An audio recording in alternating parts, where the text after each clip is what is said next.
Iniciamos con este segundo bloque de la tarde, en primer lugar por la Universidad Católica del Maule, por la Iglesia Evangélica del Buen Samaritano y por Porta Vitae Servicios Médicos Culturales Limitada, expone Jorge Becker Valdivieso, hasta por 30 minutos. Tiene la palabra. Muy buenas tardes, Su Señoría, excelentísimo presidente del Tribunal Constitucional, excelentísimo tribunal. Agradezco la oportunidad de contar algunos hechos relevantes respecto a esta ley. Yo soy Jorge Becker, soy médico cirujano de la Universidad de Chile, ginecólogo obstetra de la Pontificia Universidad Católica, subespecialista en medicina materno-fetal de la Universidad Católica y subespecialista de terapia fetal invasiva de la Universidad de Barcelona. Actualmente soy profesor de pre- y posgrado en la Universidad Católica del Maule y profesor invitado a cursos de posgrado en la Universidad de Chile y en la Universidad Católica de Chile. Además, durante varios años fui jefe del Servicio de Obstetricia y Ginecología del Hospital Regional de Talca, cargo al que renuncié porque no estoy dispuesto a implementar una ley de aborto en ese servicio, que era la labor del jefe.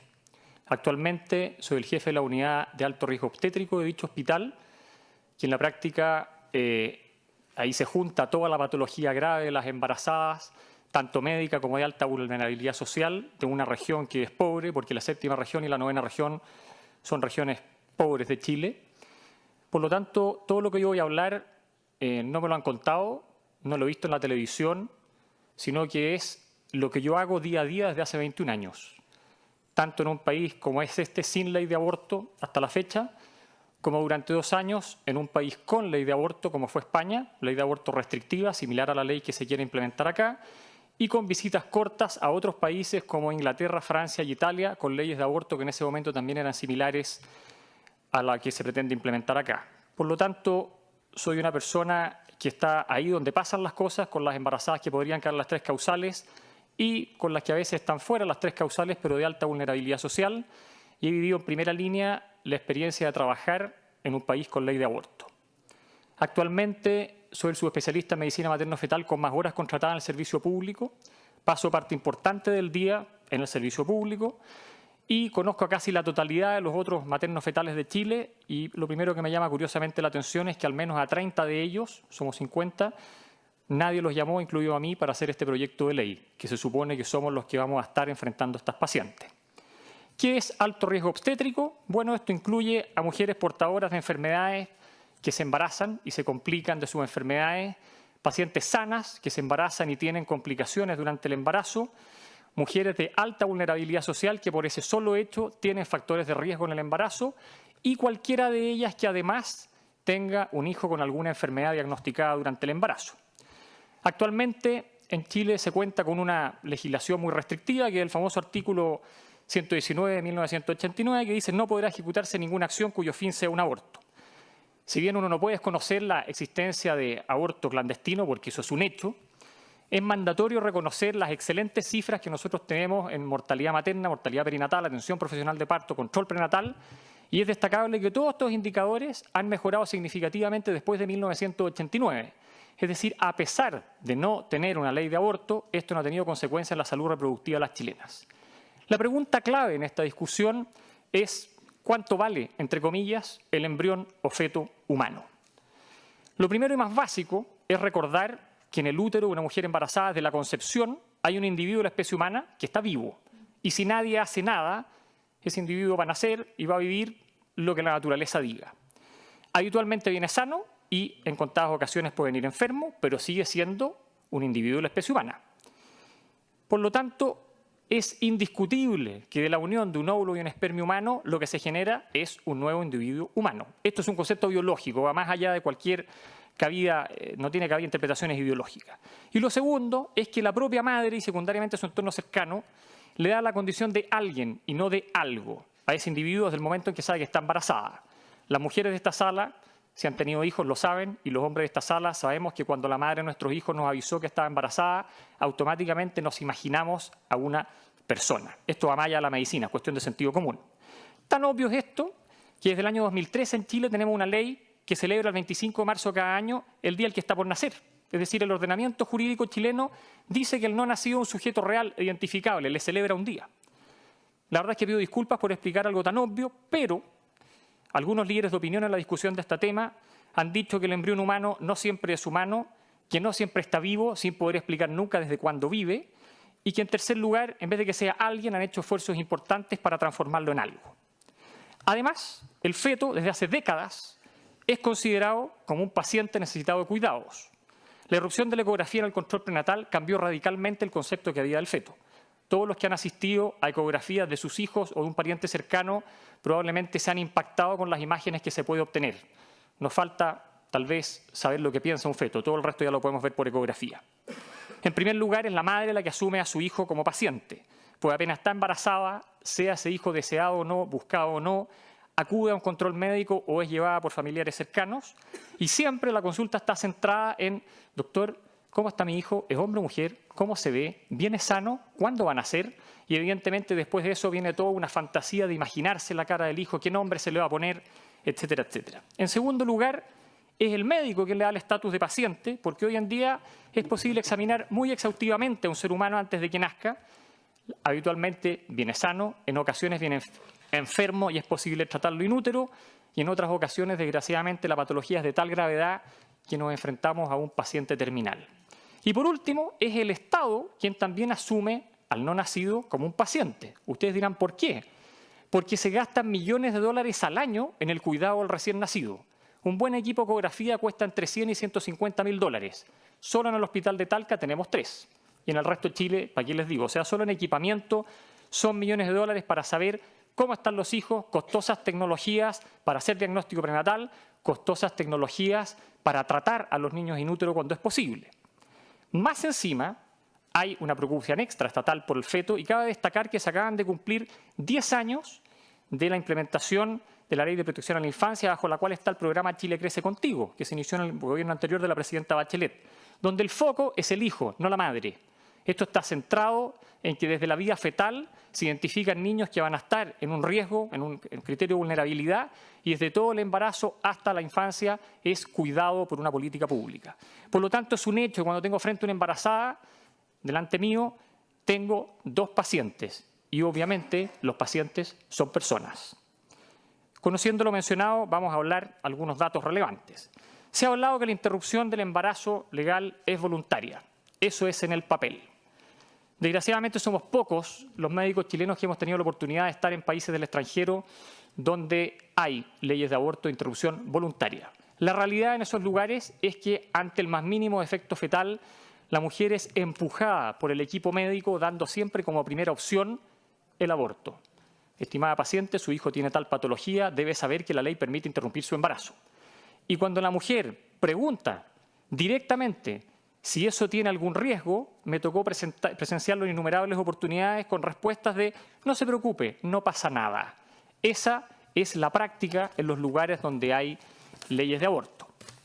Se ha dicho que es restrictivo, hasta el cansancio, que no habrá aborto libre. Sin embargo, uno lee la ley muy por encima y se da cuenta que, como todas las leyes de aborto restrictivas del mundo, tiene una serie de resquicios médicos y jurídicos que, si uno los trata de usar, puede tener aborto a libre demanda. Siempre a uno lo tildan de exagerado. Es cosa ver la evolución que tienen las leyes de aborto al cabo de 10 a 15 años de implementada en todos los países del mundo. Les hago llegar yo un resumen de esto, un escrito más extenso de lo que estoy hablando. ¿Qué pasa respecto a la primera causal? Bueno, esta ley dice que cuando la mujer se encuentra en riesgo vital, de modo que la interrupción del embarazo evita un peligro para su vida, se podrá interrumpir el embarazo. Es evidente que la visión médica y jurídica de una ley es diferente, pero siempre va a primar la interpretación jurídica cuando haya conflicto al respecto. En relación a esta causal, debo mencionar que, por definición, toda mujer desde el momento que se embaraza tiene un riesgo vital. Ustedes me dirán, ¿cómo? Bueno, ¿qué es riesgo vital? Hay varias opciones. La mujer que tiene una complicación con riesgo vital inminente, el caso clásico del embarazo ectópico con una hemorragia abdominal o una embarazada con un intento suicida. El intento suicida en medicina automáticamente asume riesgo vital porque esa persona lo puede intentar de nuevo. Una mujer con una enfermedad preexistente que, dependiendo de cómo se maneje, tiene un riesgo vital. Por ejemplo, embarazada en diálisis. Una mujer con una enfermedad preexistente con un riesgo elevadísimo de vida, como pueden ser algunas cardiopatías maternas. Una mujer sana que tenga un antecedente grave. Por ejemplo, tuvo una hemorragia grave en el parto anterior y estuvo a punto de morir, pero sobrevivió. Esa mujer automáticamente tiene un riesgo elevado de repetir esa hemorragia. O una mujer sana, con un embarazo normal, con un parto normal, pero que hace una complicación absolutamente inesperada en el posparto. Hemorragia una embolía líquido amniótico, una sepsis posparto, etcétera, etcétera. Entonces, ¿cuáles están dentro de la causal? Nadie lo sabe, la ley no lo dice. Se lo hemos preguntado a algunas personas del Ministerio de Salud y nos dicen, no se preocupe, eso lo va a decir el reglamento. Les recuerdo que el programa Chile Crece Contigo, que lleva 10 años, aún no tiene reglamento. Sin duda, todas estas situaciones implican un riesgo vital. En la discusión se ha planteado, por ejemplo, una frase que suena muy bonita, que suena como ideal, y se dice, basta con que se evite una muerte materna, que en Chile son muy pocas, lo que no quita su drama, para que la ley esté validada. Pero la pregunta es al revés. ¿Cuántos abortos hay que hacer para evitar una muerte materna? Y eso nadie lo ha dicho y nadie lo ha querido responder. Porque en medicina hay un concepto epidemiológico que dice que cuando yo quiero evitar un riesgo que es altamente frecuente, tengo que tratar a pocos individuos. Pero cuando yo tengo que enfrentar un riesgo que es de muy baja frecuencia, como la mortalidad materna, tengo que tratar a muchos individuos. Traducido al aborto, habría que hacer varios miles de abortos para bajar una muerte materna. Y eso es un concepto epidemiológico. Ahora, ¿quién califica este riesgo? Se supone que el médico más preparado. Es conocido en Chile la falencia tanto de especialistas en el área pública como de subespecialistas en medicina materno-fetal, que en teoría somos los que nos deberíamos encargar de estas pacientes. Ahora, la ley dice que el profesional médico debe informar a la paciente que puede interrumpir su embarazo si están las causales. Y como yo dije, desde el punto de vista médico, una mujer desde que se embaraza potencialmente tiene un riesgo vital. Es decir, eso significa que en el primer control prenatal le tendremos que decir a la paciente usted tiene un potencial riesgo vital. Eso tampoco está solucionado en la ley. En cuanto al riesgo vital inminente, es decir, la paciente, por ejemplo, con un embarazo ectópico, que se ha hablado hasta la saciedad, no veo problema en la actualidad. Con la legislación actual, cuando una paciente llega con un embarazo complicado o en cualquiera de las circunstancias siguientes antes de la viabilidad fetal, coriamnionitis clínica, preeclampsia severa, metrorragia masiva con riesgo vital, los embarazos se interrumpen en todos los centros hospitalarios de este país. Y eso fue validado hace 2 años por el presidente de la Corte Suprema, quien dijo que si uno aplica la lex artis médica, no está cometiendo un acto punible. Está en el escrito que él presentó como comentario a la Cámara de Diputados. Ahora, a mí me sorprende enormemente que en la presentación del Ejecutivo a este tribunal se diga que en las pacientes con embarazo ectópico hay hospitales donde se espera para operarlas. Yo llevo 21 años de práctica médica en hospitales públicos, universitarios, confesionales o no, y nunca he visto que un médico se siente a esperar que la paciente se complique un embarazo tubario cuando está hecho el diagnóstico. Y es más, eso está normado por una guía al MinSal, que se las hice llegar, donde dice claramente a qué pacientes con embarazo ectópico hay que operar y cuándo, teniendo vigente el artículo 119 de 1989. Algo similar ocurre con otras causas de riesgo vital, como la hemorragia placentaria masiva y la coriamnionitis clínica, que esto también está normado por el Ministerio de Salud, primero con la guía perinatal del año 2003 y después con la guía perinatal del año 2015, que es una actualización que está en todas las maternidades de Chile, donde dice que bajo ciertas circunstancias la lex artis dice que desgraciadamente hay que interrumpir esos embarazos. Y nuevamente redactado bajo el artículo 119 de 1989. Entonces es mi deber informar a este tribunal que los médicos no estamos amarrados de mano para salvar la vida de las pacientes y hacemos todo lo que está a nuestro alcance para salvarlo a los dos. Tenemos 2 pacientes. Los que somos contrarios a esta ley no somos profetos, como despectivamente nos dicen. Nos preocupamos de 2 pacientes, madre e hijo, sabiendo que a veces no lo vamos a poder lograr. Lo hemos hecho por años, sin tener una ley de aborto, logrando cifras de mortalidad materna iguales o mejores que varios países desarrollados. Por lo tanto, a mi juicio, la verdad es que la interrupción del embarazo, caso de riesgo vital inmediato, está resuelta. No entiendo por qué la siguen considerando en esta ley. ¿Qué pasa respecto a la segunda causal? Dice que el embrión o feto que padece una patología congénita adquirida o genética incompatible con la vía extrauterina independiente, cuando se presente esa condición, uno estará autorizado a interrumpir un embarazo. Esta causal, que parece bien delimitada, presenta problemas. Durante la tarde hay varios médicos que han hablado al respecto. Punto importante que les quiero destacar es que hasta el momento, y creo que hasta el final del día, no ha venido ningún especialista en medicina materno-fetal a defender este proyecto. Punto no menor. Y les cuento como dato anecdótico que el año pasado, en la elección de la directiva de la rama de medicina materno-fetal de la Sociedad Chilena de Obstetricia y Ginecología, elegía entre nuestros pares, los 52, los que fuimos elegidos de diferentes creencias y actitudes frente a la vida, estamos contrarios a esta ley. Es decir, por algo, los que sabemos de embarazo de alto riesgo en Chile, no nos gusta esta ley. Da que pensar. Bueno, lo primero, como ya se ha dicho hasta el cansancio, es que en la actualidad no existe el concepto médico de enfermedades incompatibles con la vida. Y por otro lado, el feto es un paciente. Y en medicina no existen situaciones donde se traten las enfermedades matando al paciente. Sí hay enfermedades que requieren tratamientos paliativos o de mantención. Ahora, tal es el concepto que no hay enfermedades incompatibles por la vida, que la Sociedad Chilena de Pediatría, el año 2016, en plena discusión de este proyecto de ley, cambió el concepto por anomalía congénita de mal pronóstico vital, publicado en la revista Chilena de Pediatría, porque no sabemos cuánto van a vivir los supuestos malformados letales. Y el segundo punto, que es muy importante por la realidad chilena, es que, si bien es poco frecuente, sigue existiendo el error ecográfico. Y claramente el diagnóstico certeza se hace después del parto o aún ahí queda la duda. Por lo tanto, aquí va a ocurrir que en algunas ocasiones se van a interrumpir embarazos en base a un error médico respecto de la letalidad de la enfermedad o abiertamente por error en el diagnóstico de la patología. En la actualidad nosotros tenemos en el Hospital Regional de Talca una paciente que, si esta ley estuviera en curso, se le habría hecho un aborto a las 14 semanas por los hallazgos ecográficos.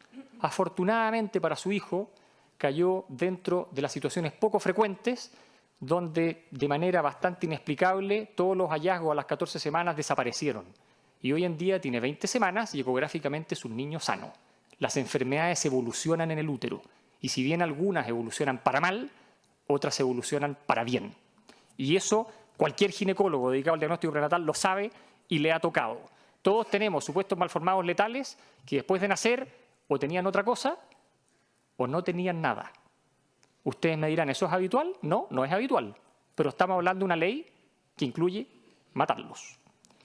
¿Qué enfermedades se consideran letales? Es difícil de definir. Con el avance en la medicina, como dijo otro médico acá hace un rato, hay enfermedades que antes eran letales y hoy día no lo son. Y si bien hay enfermedades y defectos congénitos de mal pronóstico, no sabemos cuándo van a morir. Nosotros sabemos que hay una enfermedad que hay que dar cuidados paliativos, dar cuidados de mantención, o a veces la podemos tratar, pero no sabemos cuándo van a morir. Y como ya mencioné, en la medicina no está el concepto de matar pacientes. El otro punto muy importante es quién hará el diagnóstico prenatal. La literatura mundial y chilena dice que cuando un médico general hace ecografía encuentra el 20% de las malformaciones. Cuando un ginecólogo general hace ecografía encuentra el 50-60% de malformaciones. El segundo trabajo más grande del mundo publicado al respecto es chileno, con más de 30.000 pacientes vistas en el área suroriente, en el Sotero del Río, y eso tuvo 52% de diagnóstico prenatal.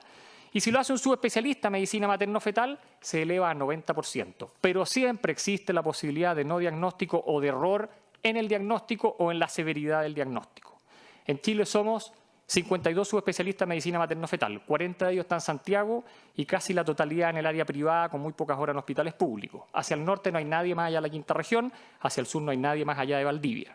Entonces, ¿cómo se va a hacer el diagnóstico prenatal en los extremos? La verdad es que no se sabe. Aquí se dijo ayer que está contemplado el presupuesto para formar médicos. La formación de un subespecialista en medicina materno-fetal toma 5 a 7 años. No es barata. Entonces nadie me va a decir que en 6 meses vamos a tener gente formada para hacer un buen diagnóstico prenatal. Se ha informado que en el sistema público de salud trabajan cerca de 800 ginecólogos. Y eso es verdad. Entre ellos ginecólogos generales, oncólogos ginecólogos, ginecólogos que ven infertilidad, ginecólogos que son especialistas en problemas del piso pelviano y, por supuesto, en medicina materno-fetal. Como ya mencioné, estos son los más capacitados para hacer el diagnóstico y, desgraciadamente, somos pocos. Entonces, la pregunta es clara. Si usted necesita que le hagan una endoscopía, ¿prefiere que se le haga un gastroenterólogo general, uno que vea enfermedades del hígado, uno que vea problemas en el colon o uno que sea endoscopista experto? La respuesta es obvia, ¿no? Es lo mismo que le deberíamos ofrecer a nuestras embarazadas. Y más encima, el año 2013, el Hospital Tisné en Santiago publica una experiencia donde de 7.000 pacientes referidas a lo largo de Chile por supuestos diagnósticos de malformaciones, solo 1.300 tenían malformaciones. O sea, se corroboró que el 16% de ellas realmente tenía una enfermedad. Ese es el nivel de diagnóstico prenatal en Chile. Entonces, uno se pregunta por qué el feto se considera como paciente cuando está sano o con una enfermedad tratable, pero pierde esa calidad cuando tiene una malformación no tratable y la ley va a permitir su muerte. Este concepto no está avalado en medicina. ¿Existe alguna otra situación en Chile que permite esa discriminación? En la práctica médica, no. Y más encima, En la presentación del Ejecutivo en este tribunal, en la página 7, se habla de incluir en la lista de defectos letales las monstruosidades sin alteraciones cromosómicas. Es realmente increíble que alguien se pueda referir así al hijo enfermo de una mujer. ¿Es así como quieren que un ecografista informe? Señora, usted, de acuerdo a la ley, tiene una monstruosidad dentro del útero. Esto ya sobrepasa todos los límites de discriminación y falta de respeto y humanidad hacia los afectados, realmente impresentable. Cuando estamos frente a un paciente fuera de alcance médico, lo que siempre se ha ofrecido y es parte del acto médico es la compañía para él y a sus cercanos, más los cuidados paliativos que correspondan. Pero evidentemente no está contemplado en esta solución. Aquí lo que se pretende es la muerte intencionada de estos supuestos malformados letales. Se ha dicho que la segunda causal se justifica por lo que sufre la madre y es una tortura mantenerla embarazada. ¿Es justificable el aborto por la tristeza de la madre? Yo creo que no tiene sentido. Cuando uno tiene un hijo enfermo, a cualquier edad, en el útero, a los 5 años, a los 20 o a los 60 años del hijo, uno está triste, la mamá está triste, los hermanos están tristes, están todos tristes, porque nadie quiere tener un familiar cercano que se va a morir. Pero a nadie se le ocurre elegir como opción terapéutica su muerte. Eso no está dentro de la naturaleza humana. Y a esto agregamos falta de certeza de diagnóstico y pronóstico de vida. O sea, esta causal permite matar a un individuo o adelantar la evolución natural de su enfermedad hasta la muerte, sabiendo que puede haber un error en su diagnóstico y también en su pronóstico. Todos nos hemos equivocado haciendo diagnóstico prenatal. Afortunadamente nos equivocamos poco, pero hay niños que están corriendo por ahí sanos o con alguna secuela y que estarían muertos porque cometimos un error. Y aquí estamos hablando de decidir sobre la vida de un individuo. También debo aclarar que la segunda causal implica que el hijo es el enfermo, no la madre. Yo no estoy diciendo que la madre le dé lo mismo, evidentemente que no, pero desde el punto de vista de cómo va a ser ese embarazo, biológicamente hablando, la madre podría tener las mismas complicaciones que cualquier mujer o ninguna. Por lo tanto, es falso que haciendo un aborto por una malformación, yo le disminuyo un riesgo a la madre. Es más, se lo aumento porque en el momento que se hace el diagnóstico prenatal, el aborto es bastante más crítico. Buscando alguna referencia respecto a cuándo empieza el respeto o los derechos a la vida en las leyes chilenas, encontré algo muy interesante porque no solo la Constitución protege el derecho a la vida de la concepción. El año 2006, durante el primer gobierno de la presidenta Bachelet, se promulgó la ley 20120. Y esta ley dice que tiene por finalidad proteger la vida de los seres humanos al momento de la concepción, artículo 1. Artículo 3, prohíbese toda práctica eugenésica salvo la consejería genética. Artículo 4, prohíbese toda forma de discriminación arbitraria basada en el patrimonio genético de las personas. Entonces uno dice, ¿cómo es posible que en un país van a coexistir dos leyes que dicen exactamente lo contrario? Porque cuando yo planteo un aborto porque el niño tiene una trisomía supuestamente letal, lo estoy discriminando por su patrimonio genético. Y eso, de acuerdo a la ley del año 2006, está prohibido. Yo no soy abogado, no soy jurista, pero como persona común y corriente me suena un poco insólito. Por último, en la segunda causal hay que mencionar un problema que hay en la forma de control prenatal en Chile, y como ya se dijo acá, la ecografía donde nosotros vemos las malformaciones es más o menos al quinto mes. Quinto, sexto mes, 22, 25 semanas, y a esa edad gestacional las técnicas de interrupción del embarazo son claramente más mórbidas. Otro médico dijo acá 13 veces más grave, lo que yo he visto es 10 veces más grave que en un aborto pequeño, pero claramente tiene más riesgo para la madre, y eso está establecido a nivel mundial. Por lo tanto, no es que no pasa nada, el concepto de aborto seguro es un mito. Si yo hago un aborto con todas las condiciones médicas muy bien establecidas, la madre igual puede terminar con el útero perforado, con una hemorragia, bueno, y con complicaciones. Raras, por supuesto, pero el aborto no es seguro.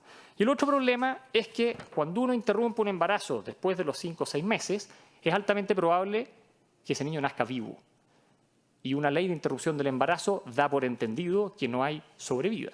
No está buscando la sobrevida de ese hijo. ¿Cómo se ha solucionado esto? Ya se comentó, el feticidio. El feticidio es, bueno, matar directamente un feto en el útero, así de simple. Yo hago una ecografía, encuentro el corazón, agarro una aguja de más o menos unos 15 centímetros, preparo una jeringa con cloruro de potasio, le inyecto eso en el corazón bajo visión ecográfica y me siento a esperar hasta que tenga un paro. A veces se demora, hay que poner 2 o 3 inyecciones, y una vez que está muerto, bueno, pueden hacer porque así no es necesario hacer un infanticidio. En el Ministerio de Salud se ha dicho hasta la saciedad que no va a haber feticidio en Chile.